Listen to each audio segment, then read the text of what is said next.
मैं उस middle class family से हूँ जहाँ हमारे लिए ना हमारे मम्मी पापा को हक करना बहुत बड़ी बात है। और यार मम्मी पापा ना गुरूर है हमारा, और मम्मी पापा का गुरूर है हमारे बढ़िया बढ़िया मार्क्स। कॉलेज में ना मेरी एक दोस्त थी, ठीक है, उसने ना अपने बाल सी ग्रीन कलर के करा रखे थे और मैं कसम से बता रही हूँ बहुत मस्त लगते थे उसके बाल। तो मुझे लगा कि मुझ पे भी बहुत अच्छे लगेंगे। तो एक दिन ना मैंने अपनी मम्मी से पूछ लिया कि मम्मी मैं अपने बाल हरे या लाल करा लूँ क्या? तो मम्मी पहले तो बोली कि हैं क्या क्या करा लूँ? ओह बाल मम्मी बाल, वो आजकल लड़कियां ऐसे यहाँ तक रंग कराती हैं ना, हरे लाल पीले, तो मैं भी ऐसे करा लूँ क्या, रेड ग्रीन टाइप्स का कुछ? फिर आया मम्मी का क्लासिक जवाब कि ये सब अपने घर जाके करना और बाकी जाके अपने पापा से पूछ ले, मुझे नहीं पता। अरे यार मतलब हद है। एक तो पहले ये बताओ कौन से घर की बात कर रहे हो आप? ये मेरा घर नहीं है क्या?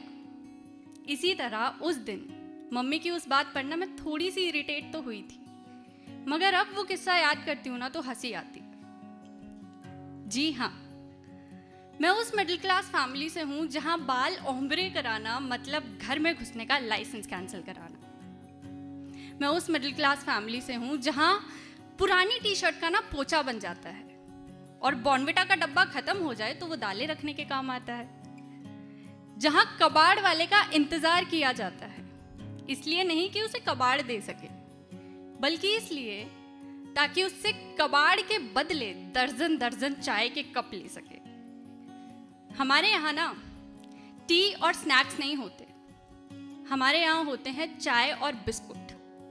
और हमारे यहाँ होते हैं मम्मी और पापा, हमारे यहाँ मॉम और डैड नहीं होते। मैं उस मिडिल क्लास फैमिली से हूँ जहाँ हमारे लिए ना हमारे मम्मी पापा को हक करना बहुत बड़ी बात है। और यार मम्मी पापा ना गुरूर है हमारा, और मम्मी पापा का गुरूर है हमारे बढ़िया बढ़िया मार्क्स। तो 10th में ना जब मेरे 10 CGPA आए थे तो घर वालों ने ना पूरे पड़ोस में रसगुल्ले और गुलाब जामुन बांटे थे। तो उस वक्त ना रिश्तेदारों की सांसों में जाने वाली हवा में ये बात फैल गई थी कि ये लड़की हमारा नाम रोशन करेगी। अब देखो, नाम रोशन करना था, ठीक है, तो साइंस ले ली। फिर 12th में जब 93% आए ना, तब तो घर वाले खुशी से मतलब पागल ही हो गए थे, क्योंकि दिल्ली यूनिवर्सिटी में एडमिशन हो गया था मेरा। अब हम लोग ना बेसिकली रोहतक से हैं, यानी हरियाणा से। तो कॉलेज के लिए दिल्ली शिफ्ट होना था मुझको, पर शिफ्ट सिर्फ मुझको होना था, सारे घर वालों को नहीं। तो दिल्ली शिफ्ट होने से पहले ना पापा एक दिन मुझे रोडवेज वाली बस से दिल्ली लेकर गए थे। वैसे कायदे से तो उसे बस नहीं जहाज कहना चाहिए, क्योंकि हरियाणा रोडवेज की बस थी। और हरियाणा रोडवेज की बस भैया चलती नहीं है, उड़ती है। खैर, मैं और पापा पहुंचे कश्मीरी गेट। तो दिल्ली बस अड्डे से हमने मेट्रो ली और हम पहुंचे यूनिवर्सिटी कैंपस।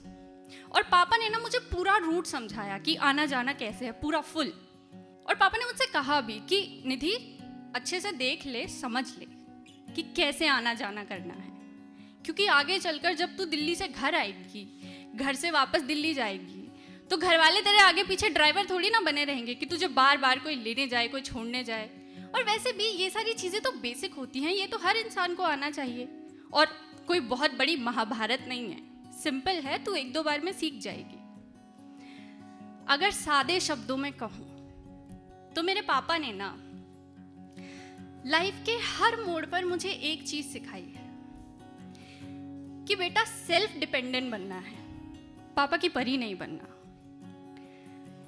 उस दिन दिल्ली से वापस आते टाइम वापसी में बस अड्डे पहुंचकर मैं और पापा कुछ खाने के लिए रुके, और पापा ना यूं ही मुझसे कुछ बातें करने लग गए।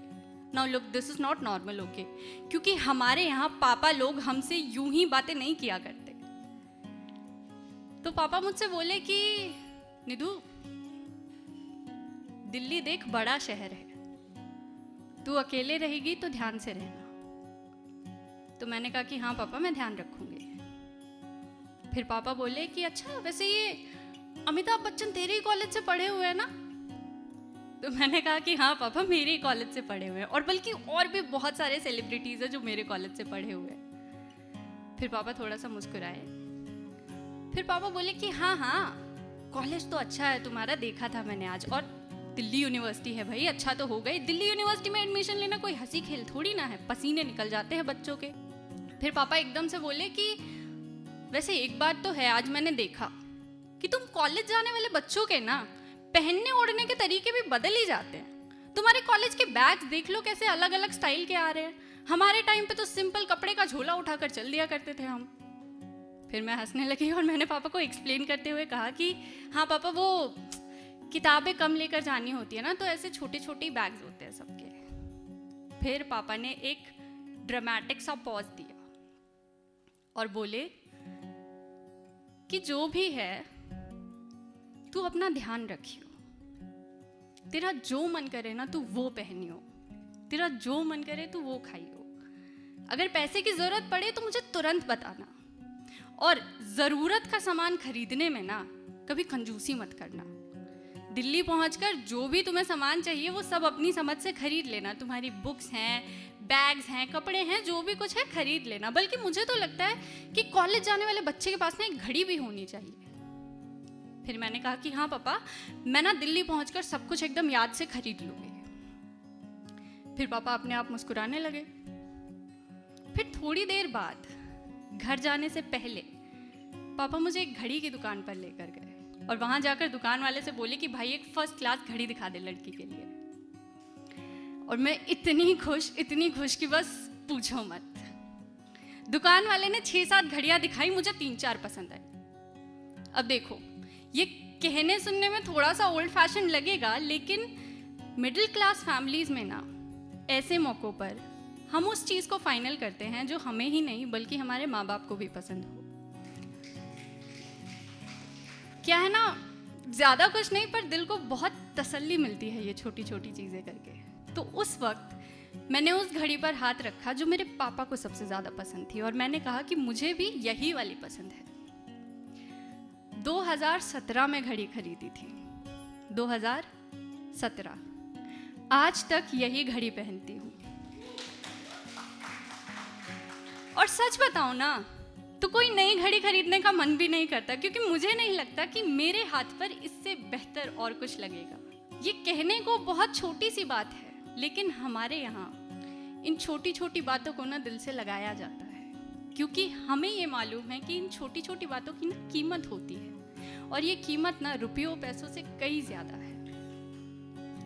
मैं उस मिडिल क्लास फैमिली से हूँ जहाँ हम कभी खुलकर ये नहीं कह पाते कि हम अपने माँ बाप से कितना प्यार करते हैं, जहाँ हमारे माँ बाप कभी खुलकर ये नहीं कह पाते कि वो हमसे कितना प्यार करते हैं या उन्हें हम पे कितना नाज है, कितना गर्व है। जब हमारे माँ बाप को हमसे ये कहना होता है ना कि वो हमसे कितना प्यार करते हैं, तो कभी कभी वो बाजार से आते आते हमारे लिए समोसे या ब्रेड पकौड़े ले आते हैं, खुद भले ना खाते हो। कभी कभी हमारी छोटी छोटी कामयाबियों का शोर ना पूरे मोहल्ले में मचाते हैं मिठाइयाँ बांटकर। कभी कभी हमारी नज़र उतारते हैं, तो कभी कभी खुद हमें मुसीबतों से जूझने के लिए कहते हैं, ताकि हमें ये बता सके कि बेटा जिंदगी में ना कुछ भी बनना, जिंदगी में कुछ भी बनना, चाहे मजदूर बनना पर मजबूर मत बनना। कभी कभी हमें देखकर यूं ही मुस्कुरा भी देते हैं, और कभी कभी यूं ही कोई घड़ी दिला देते हैं। Thank you so much everyone.